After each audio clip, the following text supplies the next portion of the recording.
Hey guys, this is Trenchy back again to bring you another video, and this time we are back again for another 2020, or top 20 for 2020 list, created by Horrific Nightmares JM and the Horror Man Joe. This time we are doing top 20 for 2020, home invasion films. Now, this one's a little bit of a blind spot for me. I've not seen too many home invasion films because either I haven't seen some of the more popular ones like You're Next or Don't Breathe, or there are some I just don't like The Purge. But I was able to get 20. Now, this might be a controversial opinion, but here's how I'm going.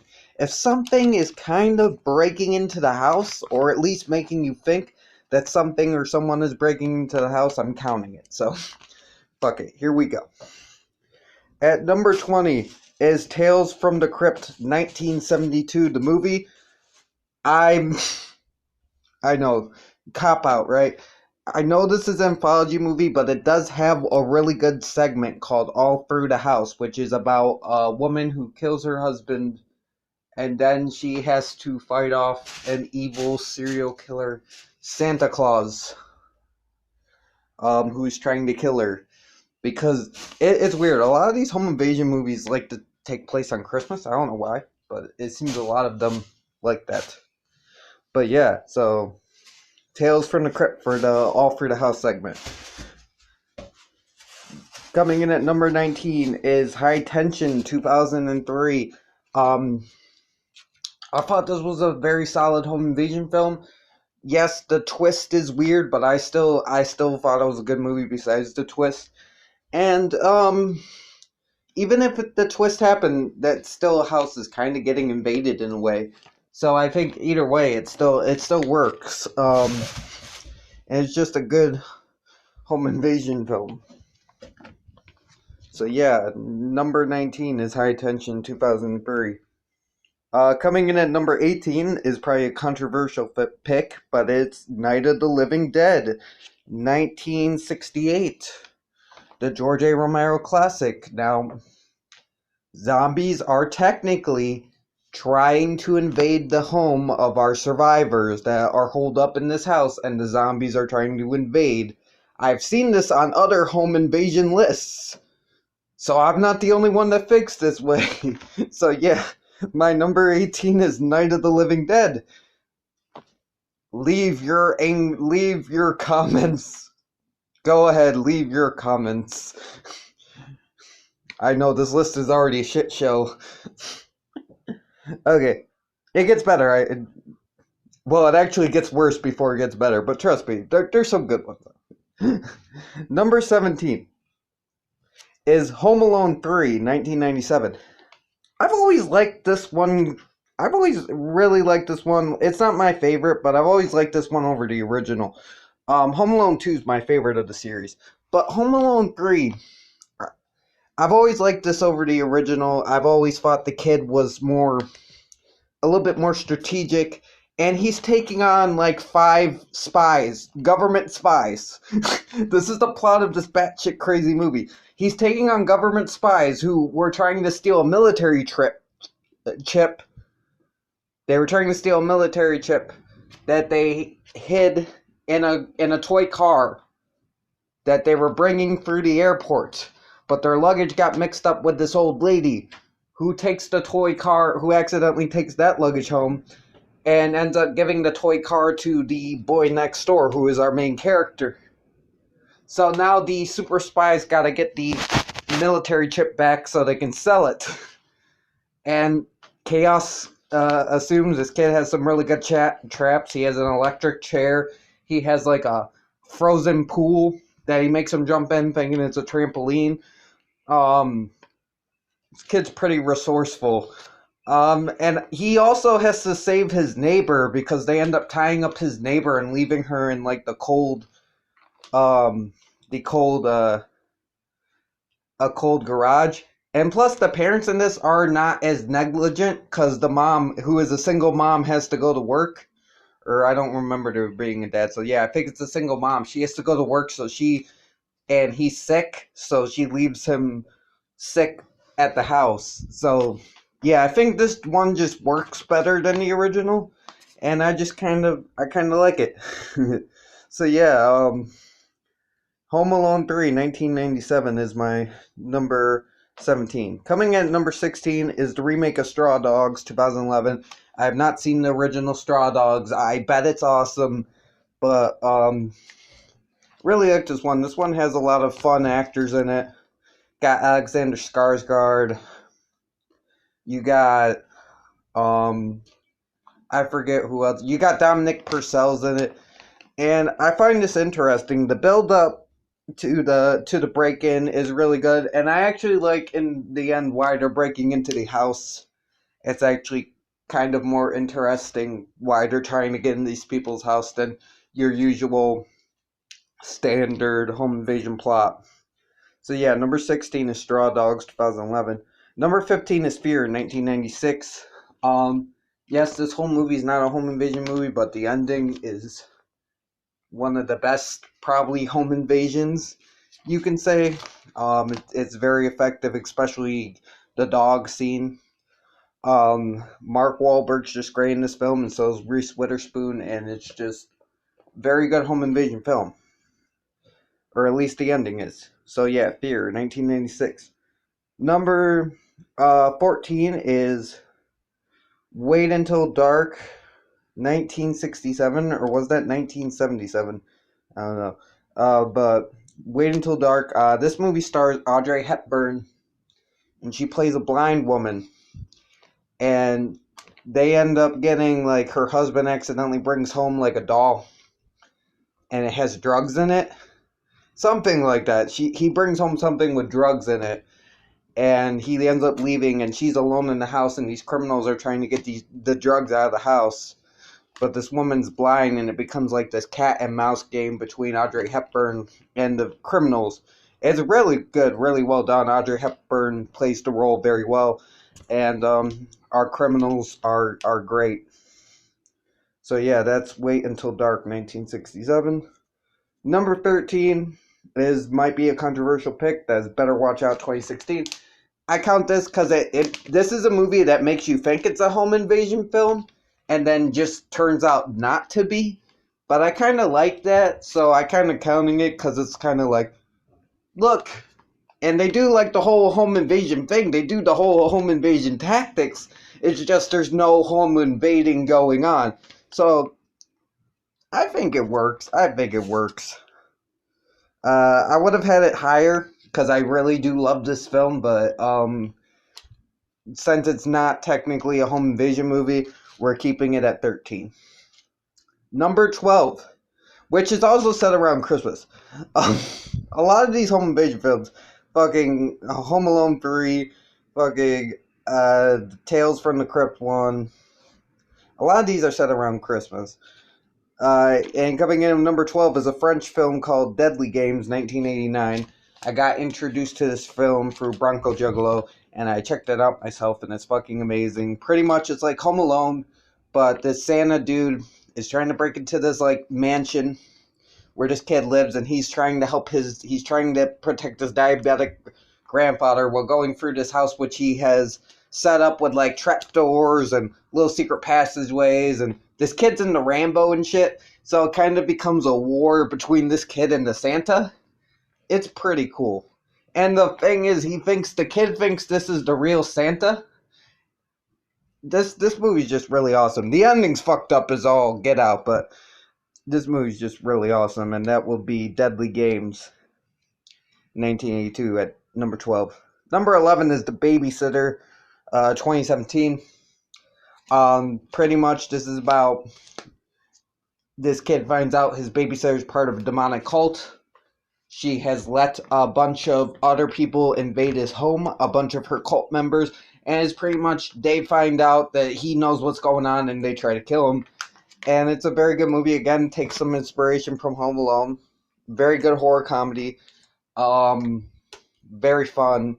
And I love the characters, and I think it's very well done. And I do believe it is a home invasion because technically we don't see them invade the home, but technically these people have invaded this kid's home. These people, this whole cult's not supposed to be there. Only the babysitter's supposed to be there. She let them into the house, so pretty much they have invaded this kid's home, and he has to fend them off within his home and, his backyard and shit. So yeah, that's number 11, the babysitter.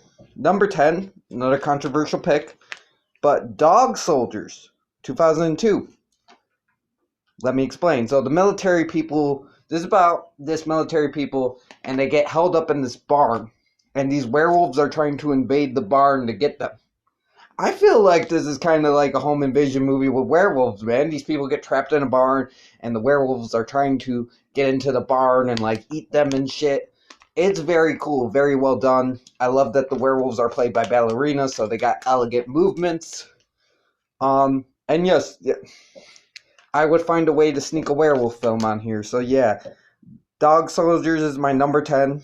You can yell at me in the comments, being like, Trenchy, you got a fucking zombie movie on here, and an anthology movie, and a werewolf movie. You're messing up, man. Like, it's my list. Dog Soldiers counts. Hell yeah. Number 9 is The Villains 2019. I really enjoyed this one. It's pretty much these bad guys, not these bad guys, but these two criminals. They're on the run. They're like a Bonnie and Clyde type. They're on the run. They're high as shit. They just robbed the store. Their car breaks down. They go break into a nearby house looking for gas or like something or a car. What they end up finding is a little child chained in the basement. And then the owners come home and all hell breaks loose. This is another great horror comedy. Really took me by surprise on how good this is. Bill Skarsgård's in this, and he gives a great performance. And this is just a fun movie. So yeah, my number 9 is The Villains 2019. And number 8 is, of course, The Strangers 2008. This movie's very atmospheric. I do like the second one better, but that's not really a home invasion movie. This one's just, it brings the atmosphere, and it's very well done. It's very tense, very creepy. Our villains are very good. There's this creepy country music playing the whole time, because apparently these people listen to the Come and Kill Me soundtrack, because every song they play is fucking weird. So yeah, it's very well done, very good movie. And of course the ending is just, oh shit, you were home. So yeah, number 8 is The Strangers 2008. Number 7 is The Last House on the Left, 1972, a Wes Craven classic. These guys rape and kill these two girls. Then they end up, these group of killers, they do that, and then they end up seeking shelter into the parents' homes. And the parents find out that they did this and all this shit, and they take revenge. And in the end, the whole ending is pretty much this home invasion movie where the parents are like, you're at our house, and you killed our daughter, so we're gonna kill you. There's some really awesome depths here, like this. The mother, like, bites off the dude's penis with her mouth. Yeah. Last House on the Left, man, number 7. Had to go with it. Number 6 is The Intruders 2015. This is a good one. Pretty much these guys break into this house looking for money. There's a woman that lives there all alone. Her brother had died, and it turns out she can't leave the house. She has a fear of leaving the house. I forgot what it's called. And you think that would be like, oh shit, like she's fucked. But turns out this house has trap doors and shit in it. Because of course it does. And this chick's kind of a psychopath. So yeah, it kind of it's one of those that turns the tables again. Where our intruders are actually kind of the victims of the story. Very well done, very well acted. I really enjoyed The Intruders. And that's my number 6, The Intruders 2015. Number 5 is The Hangman 2015. Now, I found out this through Hobbs and Jen's reviews from the grave. They both said really good things about this movie, and I watched it. And this is probably one of the most disturbing home invasion films on this list. And what happens is this is a found footage film, and this dude is able to get to these people's house while they're on vacation, set up cameras all over the house, and just pretty much live in their attic for a pretty decent amount of time and just watch them and do creepy shit while they're sleeping. It's a really fucked up movie. Really fucked up, but really good. It's really creepy, man. It's really disturbing. I think this one will really get to some people. If you've not seen The Hangman, definitely check out The Hangman. It's fucking amazing. It's fucking disturbing as hell, man. This dude is spitting in people's orange juice. And this is the second movie I've seen that happen where a creepy dude has access to people's homes with cameras and watches them. And then goes and spits in their orange juice and shit and does weird shit while they're not around. Which is, that other film's 14 cameras, but that's not a good film. This is it done right. So yeah. And number 5 is The Hangman, 2015. Coming in at number 4 is The Collector, 2009. So this is about this dude named Arkin. He needs to steal a diamond so he can pay off the loan sharks that are after his wife. He goes to break into these rich people's house that he's been scouting, but then he finds out someone else has broken into the house and set up traps and made it like his torture lair. And then it's kind of this cat and mouse game of trying to get out of the house, trying to rescue people from the house. You got the bad guy trying to get him. It's just, you got the collector trying to get him. It's a really good movie. Very well done, very well acted. Lots of bloody, brutal traps, and just a very fun home invasion film. So yeah, that's my number 4, The Collector, 2009. Number 3 is the classic Black Christmas from 1974. I included this one. I know people said to put Halloween on the list. I don't really count that as a home invasion film. This one I count more because it's part of the plot. It's an intentional part of the plot, crucial part of the plot, that he's in the house. That this dude's in the house, and he's in the house the whole movie. He's in these people's house, and he's taking people out on Christmas, because apparently people just love to break into homes on Christmas, which kind of makes sense. So I kind of get that trend now, putting it on Christmas, because I guess people would be breaking into people's houses more on Christmas. Kind of makes sense in a way. But yeah, Black Christmas is, what can I say about this movie? This movie is awesome. The remake is great as well. The first remake, Black Xmas. Fuck the other one. Other one's bullshit. But yeah, these two, Black Christmas and Black Xmas are great, but I had to go with Black Christmas. I had to go with the classic original. And that's my number 3, Black Christmas, 1974. Number 2 is one I watched recently and it blew me away, and that is Hush, 2016.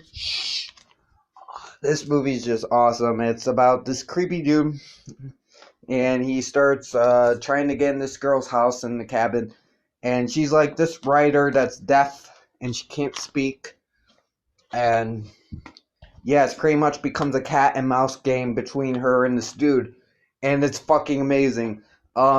Even her being a writer plays into the plot, and it's not just an excuse of how she got out there, why she's out there. No, her being a writer actually gives her a special skill that she uses in the plot. And this is just a very well done movie. Very well done. It's got very good tense scenes, very good tension. Our villain's great. Our hero's great. We really want her to get out of this. It's just really well done. So yeah, number 2 is Hush, 2016. I don't know how this movie went under my radar and I did not see it sooner, but it's fucking brilliant. Coming in at number 1 is, which I was surprised. I thought I'd be the only one with this as my number 1, but apparently a lot of people, I've seen quite a few people have this as their number 1. People Under the Stairs, 1991. Now this is about a kid named Fool, him and this dude named Leroy break into his house, and there's a bunch of crazy people living in the house, and they're keeping people under their stairs and shit, and they're like, they have these like deformed kids that they deformed, and it's just a crazy ass movie, man. It's really fun. You got this dude in black letter yelling kill with this fucking Rottweiler and a shotgun, and just crazy like passages through the walls, and very memorable characters like Roach. Fool is very likable. It's just a very good home invasion film where, again, our invader is a hero instead of a villain, which it doesn't always have to be a villain. Sometimes our invaders are the heroes. And that's my list. I know it's not the greatest list. I know I could have seen more, but that's just how the cookie crumbles. There's just some, like The Purge, I just don't like, and there's a lot I haven't seen. I haven't seen Don't Breathe. I haven't seen Alone in the Dark with Donald Pleasance. I've heard that's really good. I'll fix that, don't worry, but yeah, so that's my list. Thank you for Joe and Jason for creating this. Oh, shit. Can't wait to see everybody else's list. I hope you guys have a nice day. Stay frosty. This is Trenchy signing off. Beep up boop.